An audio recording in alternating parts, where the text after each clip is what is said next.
Et bienvenue à toi dans ce nouvel épisode de Feedback. Je suis ravie de te retrouver pour une nouvelle série d'épisodes. Tu verras, je vais le découper en 4 épisodes dédiés spécialement à des livres sur le management. Des livres qui m'ont beaucoup aidé en tant que manager, qui sortent un petit peu des sentiers battus de ce qu'on a l'habitude de voir sur les réseaux, sur les livres à lire quand on est manager. Je vais t'en présenter certains qui m'ont un petit peu apporté des déclics, montré des choses un peu différentes de ce qu'on peut faire dans le management, dans le leadership. Et du coup, je vais te partager tout ça pour te faire gagner du temps, tout simplement, t'éviter de lire ces livres. Il y en a certains que je vais te conseiller de lire du début à la fin, mais d'autres où je vais te donner les principes essentiels qui sont développés dans ces ouvrages. Et du coup, je vais te faire gagner pas mal de temps, voire même pas mal d'années quand tu vas regarder ces épisodes. On va découvrir ces livres ensemble. Je vais te donner tous les bons conseils qui sont donnés dedans. Le premier livre qui va inaugurer cette série de l'été, c'est Radical Candor, ou en français En toute franchise, de Kim Scott.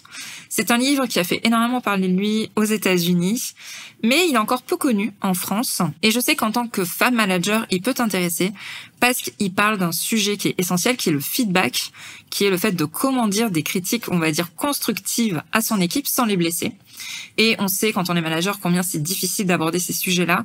Et en fait, c'est un livre qui nous déculpabilise, j'ai envie de dire, par rapport au feedback et qui nous donne pas mal de pistes à aller explorer pour faciliter la critique constructive. Comment est-ce qu'on peut le dire? À qui est-ce qu'on peut le dire? À quel moment? Et en fait, c'est vraiment une manager qui a travaillé dans plein de startups américaines, que ce soit Google, Apple, etc. Et donc, elle nous donne tous ces tips par rapport à ça, puisque c'était une personne qui avait du mal à dire les choses. Et on suit un petit peu son évolution au fil de sa carrière, justement sur ce sujet des feedbacks. On le sait toutes, si tu regardes cette vidéo, tu es certainement manager et on sait combien, des fois le conflit ou faire des retours, c'est compliqué. Et on peut avoir une tendance naturelle à faire l'autruche sur ces sujets-là, à pas oser dire les choses, à pas oser affronter la communication, la discussion un petit peu tendue ou difficile avec quelqu'un. C'est la pire des choses à faire. Je suis bien placée pour le dire puisque moi j'ai passé des années à éviter les conflits, à éviter certaines discussions, à faire l'autruche tout simplement parce que je ne voulais pas blesser l'autre. J'avais vraiment peur que ça soit mal pris, mais en fait je me suis rendu compte que ça entamait énormément mon leadership puisque il y a rien de bon à ne pas communiquer, à ne pas dire de feedback, à ne pas faire de critiques constructives auprès de son équipe. C'est un fléau pour toi. Parce que ça va grappiller ta légitimité, ça va grappiller ta crédibilité. Une manager qui vit dans le monde des bisounours, en fait, ça n'aide personne. Ni toi, ni même ton équipe. Parce qu'en fait, elle a rien sur lequel s'appuyer pour grandir, évoluer, monter en compétences. Et ça ne sert pas non plus ton entreprise, puisque, tu vas masquer tout ce qui se passe réellement, tu vas tout mettre sous le tapis. Il y a certains dysfonctionnements qui ne vont pas être perçus, qui ne vont pas être remontés à ta hiérarchie. Et des fois, on va se rendre compte trop tard qu'il y a pas mal de problèmes dans une équipe, et ça aurait pu être évité si les choses avaient été dites avant par la manager, c'est-à-dire toi directement. Alors peut-être que tu as trouvé plusieurs méthodes sur Internet, notamment celle du feedback sandwich. On le voit pas mal passer, un peu moins maintenant parce que cette méthode a été vraiment remise en cause. Pourquoi? C'est quoi la méthode sandwich? C'est de dire à quelqu'un, là t'as fait quelque chose de bien, ça c'était nul, mais ça il y avait aussi ça de bien. Et en fait de noyer le retour constructif, la critique, dans une masse positive pour mieux faire passer la pilule. Or, personne n'est dupe.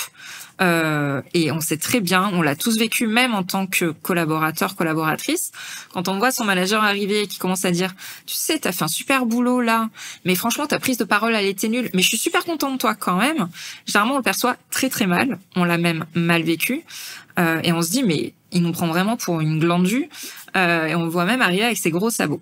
Cette technique du feedback sandwich, je ne la conseille pas. Même si tu es débutant, même si ça fait des années que tu utilises cette méthode, il y a des façons beaucoup plus constructives, bien meilleures pour faire des feedbacks, pour apporter des critiques constructives. Donc franchement, cette méthode du feedback sandwich, tu la mets de côté, tu la jettes à la poubelle, sans jeu de mots. Et l'idée, c'est vraiment d'appliquer d'autres méthodes, d'autres conseils. Et justement, Radical Candor est là pour nous en donner certains. Alors Kim Scott, qu'est-ce qu'elle explique dans son bouquin? Alors, le problème qu'il y a avec les bouquins qui viennent des États-Unis, c'est que souvent, on va avoir une tartine de pages, 150 pages sur le même sujet et on tourne autour. C'est juste de la paraphrase. C'est un petit peu ce qui se passe avec Radical Candor. Donc, c'est pour ça que je vais te donner l'idée principale pour que tu puisses l'appliquer de ton côté. Donc, qu'est-ce qu'elle nous transmet, Kim Scott? C'est la franchise radicale.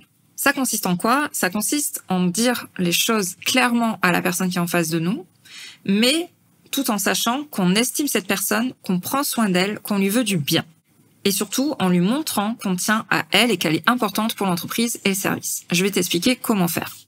Sa méthode, en fait, tient en 2 axes. Le care personally, donc prendre soin de la personne, vraiment porter l'attention à son bien-être, s'assurer qu'elle se sente bien et qu'elle est importante pour nous et pour l'entreprise. Et le 2e axe, c'est le challenge directly. Donc là, c'est de dire les choses franchement, en toute honnêteté, sans détour, pour aller droit au but directement sur ce qui ne va pas ou ce qu'il y a à améliorer. Et donc, ces 2 axes m'ont donné 4 postures. Si jamais tu ne prends pas soin de la personne directement, mais que tu veux dire les choses brutales, tu es dans l'agressivité. Il n'y a rien de pire, la personne va se braquer face à toi et clairement, c'est pas du tout la méthode conseillée.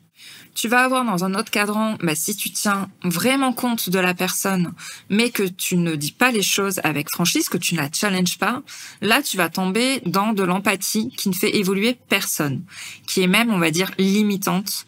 Elle appelle ça, elle, l'empathie qui ruine. Non, je vais pas le dire en anglais. J'ai un accent dégueulasse. Mais vraiment, c'est d'avoir une empathie qui est trop marquée, qui ne va pas faire évoluer les personnes. C'est qu'on les met tellement dans de la guimauve, dans un espace bienveillant, cotonneux, on va dire, que on ne va pas les challenger et du coup, ça va tirer l'équipe limite vers le bas. C'est les fameuses phrases « mais t'inquiète pas, c'est pas grave, on fera mieux la prochaine fois ». En fait, tu essaies de te montrer sympa, mais au final, ça ne sert pas ton leadership ni ton équipe. Le 3e cadran, c'est tu ne challenges pas la personne et tu ne tiens pas vraiment compte d'elle en tant qu'être humain. Eh bien là, pareil, tu vas te retrouver limite dans de l'indifférence. C'est-à-dire que peu importe ce qui se passe, ça t'importe peu, tu fais pas de retour, tu n'apportes aucun challenge, c'est le calme plat. Et c'est pour ça qu'en fait, ça amène les relations à s'effondrer petit à petit parce que limite, rien ne t'importe, rien ne t'intéresse, ça ne te concerne pas. Or, quand tu es manager, la première chose sur laquelle tu dois t'intéresser, c'est comment est-ce que je peux faire évoluer mon équipe, comment est-ce que je peux les faire monter en compétences pour moi leur déléguer des tâches et amener de la performance à mon service. Donc là encore, le cadran où je challenge peu et où je montre peu d'empathie ne marche pas. Et ce que va conseiller Kim Scott, c'est donc d'avoir une franchise forte, mais un degré d'intérêt pour la personne en face de toi, de la bienveillance envers elle, élevé aussi. Et c'est là où il va y avoir la franchise radicale, comme elle appelle, puisque c'est là où tu vas pouvoir faire des retours en toute honnêteté, tout en prenant soin de la personne en face de toi. Et c'est quand tu as ces 2 dimensions, la dimension humaine et la dimension de franchise, que tu vas faire évoluer l'autre en face de toi, que vraiment tu vas le faire progresser dans les compétences nécessaires. Et n'importe quel être humain a besoin de savoir sur quoi il doit progresser, comment est-ce qu'il peut évoluer, ça fait vraiment partie des besoins primaires.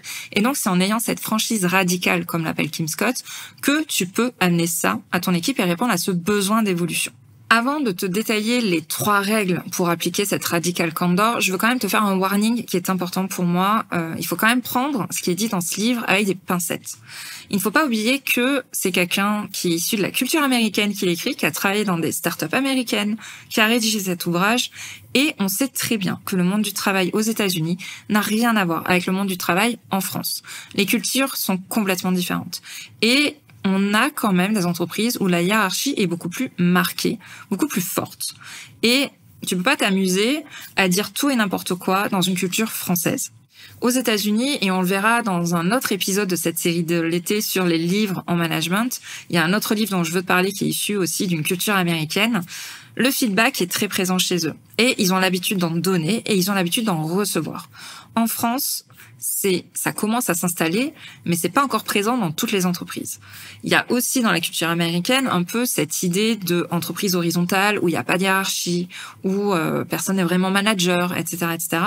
Et là, pareil, ça ne s'applique pas encore complètement en France. Donc, je t'invite vraiment à mettre des précautions, à pas débarquer demain matin en disant ouais, je vais faire la franchise radicale. Allez, viens là dans mon bureau, je vais t'expliquer la vie. Ça se passe pas comme ça en France, pas du tout. Donc vraiment, tous les livres qui sont issus de la culture américaine, fais bien attention quand tu les découvres, quand tu veux les appliquer, parce que leurs principes s'appliquent dans leur culture, pas forcément dans la nôtre, voire même en Europe ou même en Asie. C'est valable dans d'autres continents, dans d'autres pays.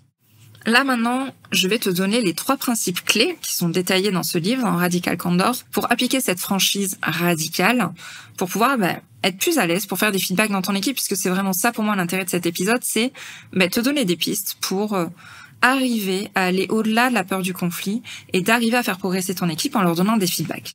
Le premier conseil que je vais te donner, qui est issu de ce livre, c'est que ton intention doit être très claire. Tu ne dois pas faire un feedback pour dégommer la personne en face de toi. Ça ne se passe pas comme ça. Tu dois avoir une intention claire de faire évoluer ton collaborateur ou ta collaboratrice. Tu veux vraiment, dans une intention qui est positive, le faire progresser, lui faire améliorer ses compétences. Et le feedback, il est pas là pour te décharger, pour décharger tes émotions, pour décharger ta colère, ta frustration.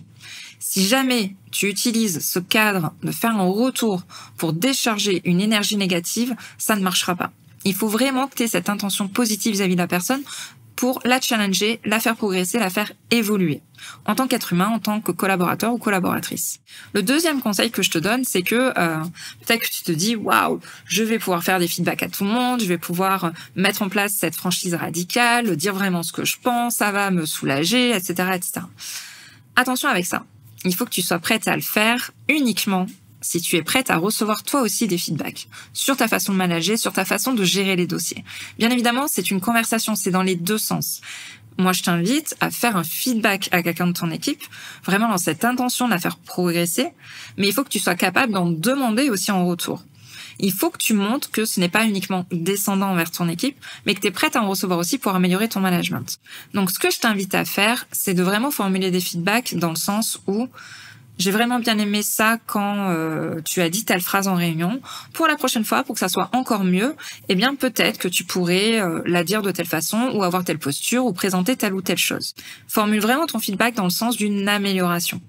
Et une fois que tu as fait ça et que la personne l'a entendu, tu peux aussi lui poser la question, selon toi, quelle est la chose que je pourrais améliorer de mon côté pour être encore une meilleure manager, pour améliorer mes réunions, pour améliorer mes prises de parole, pour améliorer ma gestion de tel projet ou ma gestion d'équipe. Et là, sois prête à recevoir toi aussi ce cadeau de feedback, parce que c'est un vrai cadeau, c'est vraiment ça, le sens premier du terme, pour toi aussi progresser en tant que manager. Si tu n'es pas prête à entendre ce genre de choses, ne pars pas alors dans l'idée de faire des feedbacks, parce que tu ne peux pas être radical, tu ne peux pas être honnête que dans un sens. Il faut que tu sois prête à le recevoir également.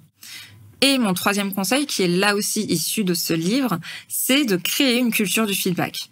C'est-à-dire que ça va pas changer du jour au lendemain, ça passe par des petites actions. De montrer à ton équipe qu'ils peuvent être en confiance par rapport à ça, que tu es vraiment là en soutien, que tu es là pour les coacher, pour les faire évoluer, et que ça sert à rien que tu débarques d'un coup dans tes entretiens ou dans tes réunions à faire des feedbacks à tire-larigot. C'est pas possible. Une belle expression des années 90, ça. C'est pas possible. Il faut que tu le fasses petit à petit et de montrer, en faisant des petits pas, que ils sont dans un espace sûr où ils doivent être prêts à accepter des retours de ta part pour les faire progresser. C'est vraiment dans cette attention, le conseil numéro 1, et qui sont aussi dans un endroit assez sécure pour t'en faire en retour. Et ça va s'instaurer petit à petit. Ça se fait pas du jour au lendemain, donc il faut vraiment que tu sois patiente par rapport à ça. Et ce conseil-là, d'ailleurs, ne s'applique pas qu'au feedback, il s'applique dans tous les domaines du management. Ce sont les petits pas, les petits changements au quotidien qui amènent des grandes améliorations dans ton management, dans ton leadership ou dans ton organisation. Donc si tu dois retenir une chose de cet épisode, c'est que tu peux être claire tout en étant bienveillante et tu peux être exigeante tout en restant humaine. L'un n'empêche pas l'autre. Et vraiment, ce concept de Radical Candor permet de mettre ça en œuvre parce que le concept, en tout cas, que je trouve le plus intéressant dans le livre, c'est vraiment cette optique, cette intention de faire évoluer l'autre en face de nous, de le considérer comme un être humain et qu'on est là pour l'aider à se développer. Et de ne faire un feedback que dans ce sens-là, bien évidemment. J'espère que cet épisode t'a plu. On se retrouve en tout cas la semaine prochaine pour un autre livre qui a marqué, là encore, mon développement en tant que manager. C'est un livre d'ailleurs que j'offre très souvent aux personnes qui rejoignent Manager 360. Et lui aussi, il propose des concepts très pratiques, hyper opérationnels et qui peuvent t'aider très clairement dans ton quotidien de manager. On se retrouve du coup à la semaine prochaine et si t'as aimé cette vidéo, n'hésite pas à mettre un petit pouce et à t'abonner à la chaîne pour ne pas louper les prochains épisodes de cette série sur les livres en management.